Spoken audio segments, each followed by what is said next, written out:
My dear children, Surya classes में एक बार आप लोगों का पुनः स्वागत है। बच्चों, आप लोग टेंस के टाइप्स देख चुके, पार्ट्स देख चुके।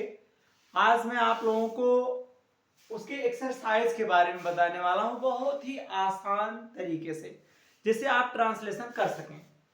और बच्चों, आप टाइप जान गए, उसके पार्ट्स भी जान गए, लेकिन टाइप्स और पार्ट्स जानना ही बहुत अधिक नहीं होता है।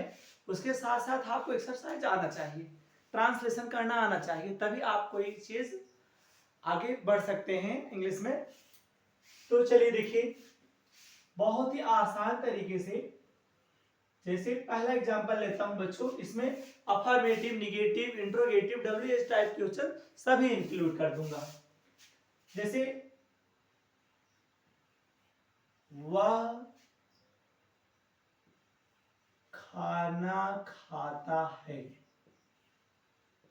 वह खाना खाता है, हो जाएगा he eats food, he eats food. वह खाना नहीं खाता है, वह खाना नहीं खाता है, तो हो जाएगा बच्चों he does not eat food, he does not eat food। इसी चीज को क्या वह खाना खाता है, इंट्रोगेटिव, क्या वह खाना खाता है, does he eat food,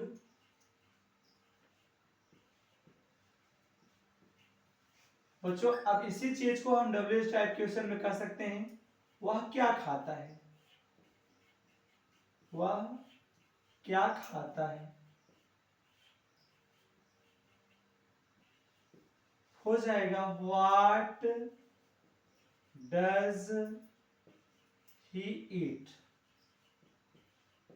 what does he eat. अब बच्चों और WH टाइप क्वेश्चन लेने के लिए, जैसे हम कहें वह खाना कब खाता है, वह खाना कब खाता है, तो हो जाएगा when does he eat food।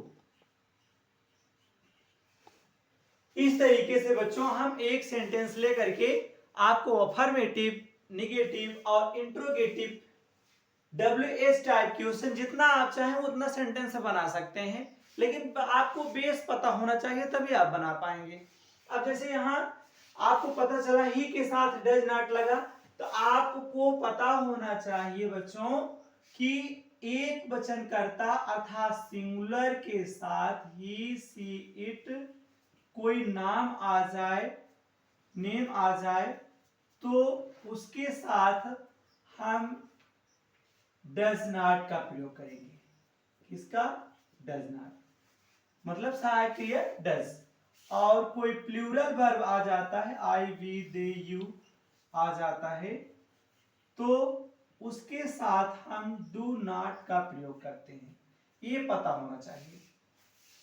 तो बच्चों, जैसे यहां वह खाना खाता है आपके साथ एग्जाम्पल आया, लेकिन अगर इसी चीज को मैं कहूं मैं पत्र लिखता हूं, मैं पत्र लिखता हूं बच्चों, तो हो जाएगा आई राइट ए लेटर। इसमें यस या यस नहीं लगेगा और डज नहीं लगेगा, इसके साथ डू का प्रयोग होगा। इस तरीके से आप बच्चों ट्रांसलेशन कर सकते हैं।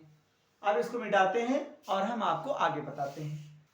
बच्चों अब आपको यहां दिखाई दे रहा होगा आई, वी, दे, यू। आई माने मैं, बी माने हम, दे माने वह, यू माने तुम। अगर ऐसे सब्जेक्ट आते हैं तो हम उसका किस तरीके से ट्रांसलेशन करेंगे बच्चों? जैसे अभी एक एग्जांपल मैं लिया था, मैं पत्र लिखता हूं। मैं पत्र लिखता हूं। इसका ट्रांसलेशन क्या हो जाएगा बच्चों? I write a letter. I write a letter. इसी का निगेटिव कर दें बच्चों, मैं पत्र नहीं लिखता हूं। मैं पत्र नहीं लिखता हूं।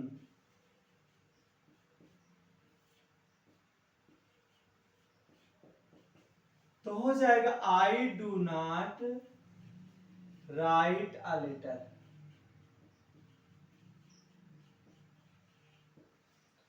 इसी का बच्चों इंट्रोगेटिव अगर मैं कर दूं, क्या मैं पत्र लिखता हूं?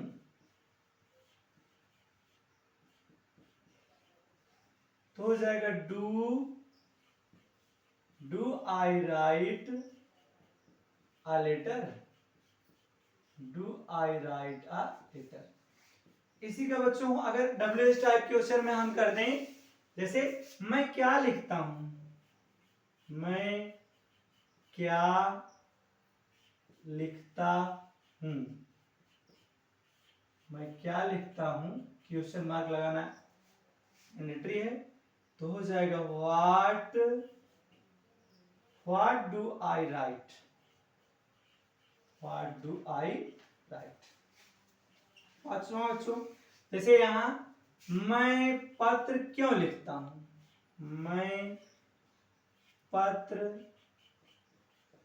क्यों लिखता हूं? अब यहां WH टाइप क्वेश्चन है बच्चों, व्हाई हो जाएगा। क्यों का? Why do I write a letter. इस तरीके से बच्चों आप भी बहुत सारे हिंदी का एग्जाम्पल लेकर के आप प्रेजेंट इंडेफिनिट टेंस का ट्रांसलेशन कर सकते हैं। बच्चों आप मेरे चैनल को सब्सक्राइब कर लीजिए और फॉलो कर लीजिए, जिससे आपको आए दिन नए नए वीडियो आपको मिलते रहें और नए नए तरीके से आप सीखते रहें, जिससे आपको इंग्लिश आसान लगने लगे। इसी टॉपिक के साथ बच्चों थैंक्स ऑल। आगे अगली वीडियो में